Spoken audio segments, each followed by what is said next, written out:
నేను అన్నీ విడిచిపెట్టి తపస్సుకు వచ్చానంటే సన్యాసిని. సన్యాసి భిక్షాటనతో జీవించాలి. అది కూడా ఎలా పెడితే ఎలాగమ్మా నేను రాత్రి మిగిలిన ఆవకాయ వేస్తావా అని అడగకూడదు. ఆ గృహస్థు శుద్ధిగా వండినటువంటి అన్నాన్ని మధ్యాహ్నం వేళ మాత్రమే వెళ్ళి అడగాలి. మధ్యాహ్నం అంటే అర్థం ఏంటి? మంచి వేడి ఉన్నప్పుడు. అలా నేను ఇవాళ గృహస్థు దగ్గరికి వెళ్ళనక్కర్లేకుండా ఆది గృహస్థే నా ముందు కనబడ్డాడు.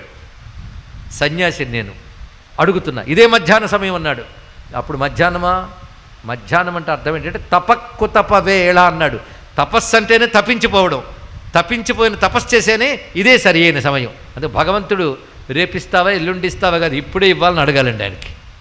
చిన్నప్పుడు అమ్మ ఏదో తీయని పదార్థం దాచిపెడితే ఇప్పుడే ఇవ్వని గిజగజలాడి ఎలా అడిగామో ఇప్పుడే అనుగ్రహించమని ఈశ్వరుణ్ణి అలా అడగాలి.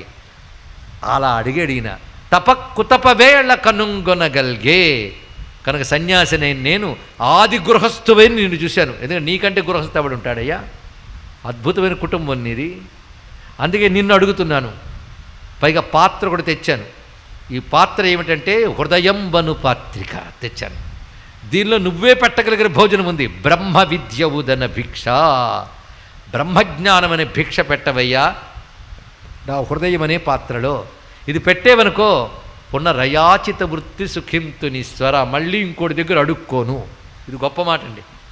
మనం మధ్యాహ్నం పూట ఎవడో భోజనానికి వచ్చి అమ్మా భోజనం పెట్టమమ్మా మాదా కవడమమ్మా అంటే భోజనం పెట్టాక అన్నపూర్ణవు తల్లి మర్చిపోలేని తల్లి అంటాడు. కానీ మళ్ళీ మధ్యాహ్నం మరుసటి రోజు మళ్ళీ ఆకలి, మళ్ళీ అడుక్కోవడం, మళ్ళీ రెడీ. కానీ నువ్వు కానీ భిక్ష పెడితే మరి అడుక్కోవలసిన అవసరం లేదయ్యా, అలాంటి భిక్ష పెడతావు నువ్వు అన్నాడు ఇక్కడ. అదండి